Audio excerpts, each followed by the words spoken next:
Menjadi seorang perawat sebenarnya bukan kemauanku. Berawal dari kemauan ibu, kemudian aku jalani dan aku nikmati hingga saat ini. Bahkan setelah kejadian apa yang kualami, aku sangat bersyukur ibu menjadikanku seorang perawat.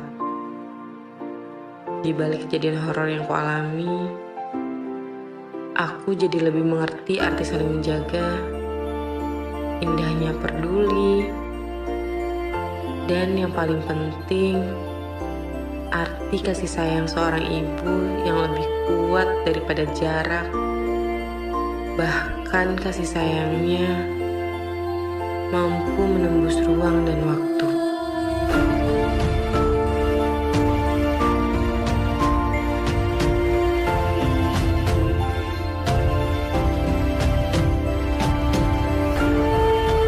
Oh iya, namaku Rina. Aku bekerja di salah satu rumah sakit di ibu kota Jakarta. Aku bekerja di rumah sakit ini baru menginjak 4 bulan. Sebenarnya, aku menjadi seorang perawat hampir 2 tahun. Namun, karena ada satu hal dan hal lainnya, akhirnya aku lebih memilih pindah dan memilih rumah sakit ini. Dikarenakan aku masih baru, waktu itu aku pun belum mendapat jadwal jaga yang tetap. Jaga siang, sore, ataupun jaga malam. Posisi jagaku pun masih berpindah-pindah, seperti di poli B, poli gigi, bahkan sesekali aku berjaga di poli anak. Selain menjadikanku mengenal setiap ruangan, katanya sambil menunggu jadwal rolling selanjutnya.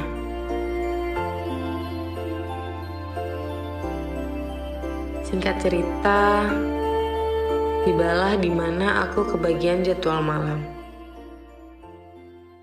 Malam itu, aku kebagian jaga di counter keperawatan utama.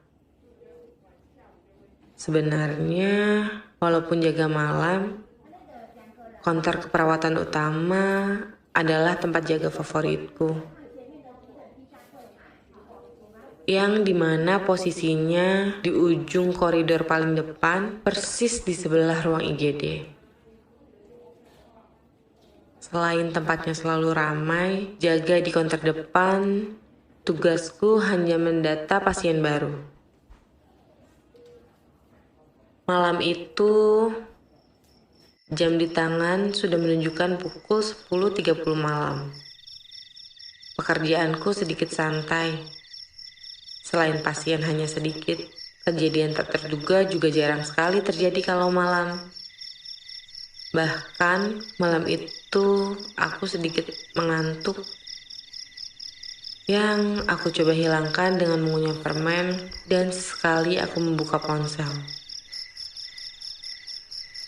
Dengan posisi sepi dan suasana yang belum berubah, jam di tangan menunjukkan pukul 11.30 malam.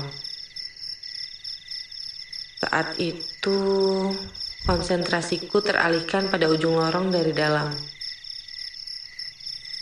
Aku melihat ada seorang ibu berpakaian sweater coklat sederhana dan dengan tas kecilnya di tangan sebelah kiri, kemudian tangan kanannya disibukkan mengusap air mata. Malam itu, beliau melintas ke meja kerjaku, sembari keluar seperti sedang terburu-buru.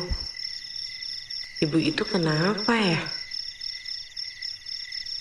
Waktu itu, aku hanya berpikir kalau ibu itu baru saja kehilangan kerabat atau terjadi sesuatu yang tidak diinginkan kepada keluarganya.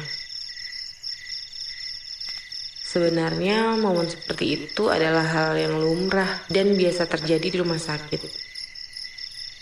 Seperti kebisingan tangisan keluarga yang ditinggalkan, kepanikan, dan hal-hal lainnya. Singkat cerita,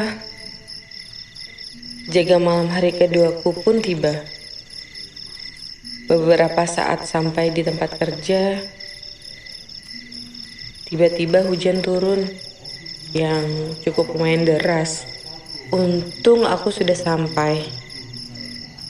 Sambil aku membuka jaket dan merapikan seragam yang aku kenakan. Malam itu kerjaanku cukup lumayan padat. Selain merapikan kembali data kedatangan pasien baru, malam itu pasien IGD pun sedikit ramai. Hingga data para pasien dilimpahkan kepadaku. Dan harus segera kuurus agar para pasien segera ditempatkan di ruangan di mana mereka akan dirawat inap. Waktu itu jam menunjukkan pukul 11 malam. Kerjaanku pun sudah lumayan banyak berkurang. Aku pun sudah bisa sedikit bersantai. Suasana ruang dan koridor pun sudah mulai sepi. Hingga aku dikagetkan yang terlihat kembali dari ujung lorong dalam. Aku melihat ibu yang kemarin dengan pakaian yang sama. Hanya saja waktu itu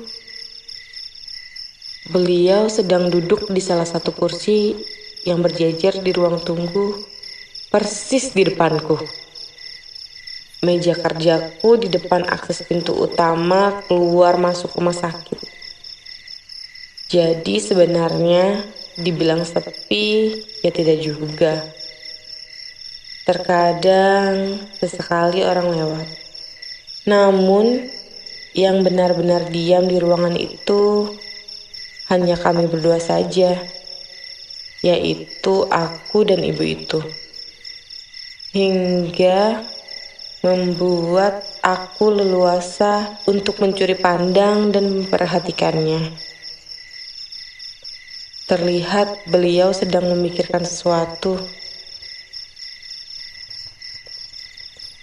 Malam itu beliau tidak menangis seperti kemarin. Namun mata bengkaknya tidak bisa berbohong kalau beliau baru saja menangis. Karena saking tidak teganya, aku pun segera beranjak dari kursi untuk menghampirinya. Bermaksud untuk memberikan segelas air mineral yang selalu tersedia di meja kerjaku. "Siapa yang sakit, Bu?" Sambil aku memberikan segelas air mineral. Ibu itu pun tersenyum. Hangat menyambutku, sembari meminum air yang aku berikan malam itu. Aku pun tak berani melanjutkan perkataanku, apalagi bertanya. Aku lebih memilih berdiam, membiarkan beliau menikmati air yang aku berikan. Setelah minum, beliau tak berucap sepatah kata pun. Beliau hanya memandangku haru sambil tersenyum dan mengusap lembut pundakku. Kemudian beliau berdiri dan pergi, seperti ingin berucap, namun tertahan menahan tangis. Walaupun aku tidak mengenalnya, saat kejadian itu mataku pun berkaca-kaca melihat dia pergi berjalan menembus hujan yang masih rintik-rintik kecil. Keesokan harinya, justru aku jadi memikirkan ibu itu dan berharap bertemu kembali. Selain ingin tahu beban dan masalahnya, bahkan aku berniat untuk membantu selama aku mampu. Malamnya, seperti biasa, aku melakukan rutinitas dan kesibukan di tempat kerja. Ya, walaupun saat itu lebih sepi daripada jaga malam saat pertama. Pasien di IGD pun hanya satu dua saja. Itu pun rawat jalan, bukan rawat inap. Tak terasa jam sudah menunjukkan pukul 1 malam. Saat itu antukku pun benar-benar tak tertahankan.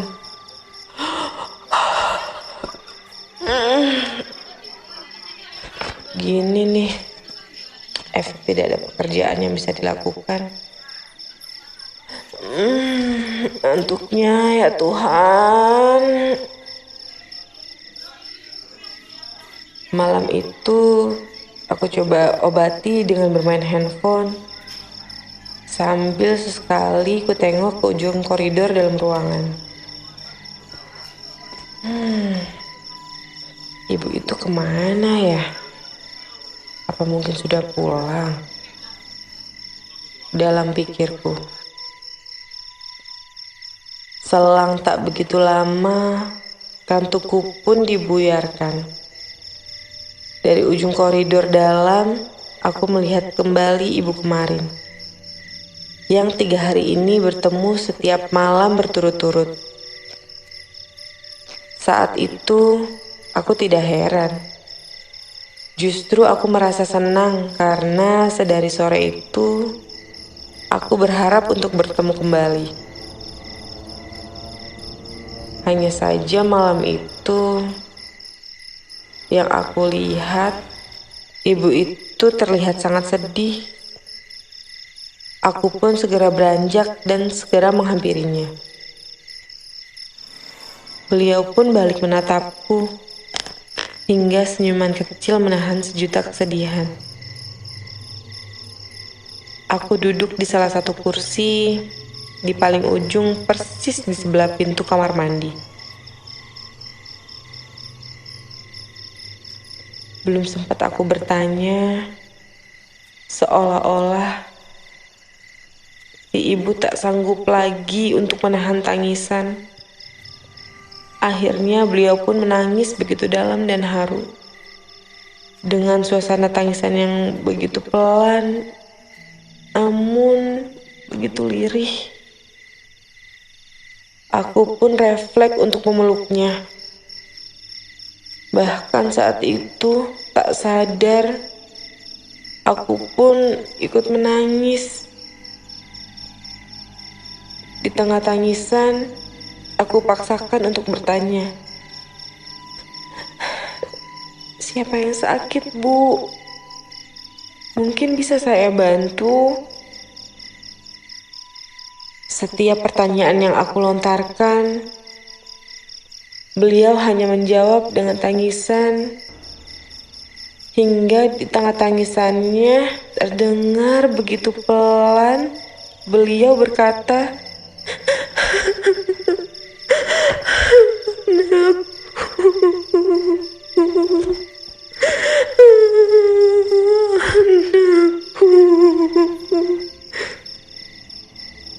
Saat itu, dalam pikirku, anaknya meninggal.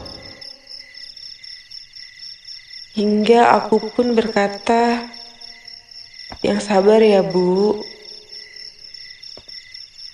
Dan beliau menambahkan seperti berkata, titik anakku. Spontan aku pun langsung menjawab, iya Bu, kami akan menjaganya sebaik mungkin. Karena itu sudah jadi tugas kami, jawabku. Walaupun aku tak tahu seperti apa keadaan anaknya dan di ruangan apa dia dirawat. Karena pada saat itu bagaimana caranya agar si ibu diberi ketenangan dan ketegaran. Namun waktu itu aku pun segera melepaskan pelukanku, bermaksud untuk mengambil tisu di atas meja kerjaku. Sesampainya di meja kerjaku, aku pun segera membuka tasku dan langsung mengambil tisu. Namun ketika berbalik, aku lihat ibu itu sudah tidak ada. Namun terlihat pintu kamar mandi yang terletak di sebelah kursi bergoyang. Hingga aku yakin kalau ibu itu pun ke kamar mandi. Dan tanpa ragu, aku menunggunya sambil duduk persis di kursi itu. Cukup lama aku menunggu. Aku khawatir. Takut terjadi apa-apa di dalam kamar mandi dengan ibu itu. Selang beberapa saat, aku dihampiri salah satu teman perawatku untuk segera ke ICU dan memberitahukan bahwa ada jenazah baru untuk segera didata, biar malam ini segera dipindahkan ke kamar jenazah. Dan besok pagi segera dibawa pulang pihak keluarga. Waktu itu hatiku pun langsung menebak. Pasti dan aku yakin jenazah itu adalah anaknya. Namun saat itu aku bingung, cemas meninggalkan ibu itu di kamar mandi sendirian. Hingga akhirnya aku putuskan untuk mengurus jenazah anaknya terdahulu, karena sudah ditunggu pihak tugas kamar jenazah. Aku segera pergi ke ruang ICU. Sesampainya di sana, aku dikagetkan. Ternyata jenazah itu bukan anaknya ibu tadi, melainkan jenazah itu adalah dirinya. Badanku terasa sangat dingin saat itu. Menulis pun aku sangat gemetar. Rasa takut, sedih, dan bingung menjadi satu. Bahkan aku sangat dikagetkan kembali ketika melihat kedatangan jenazah ibu ini, yaitu 2 minggu lalu. Dan beliau telah koma selama 5 hari.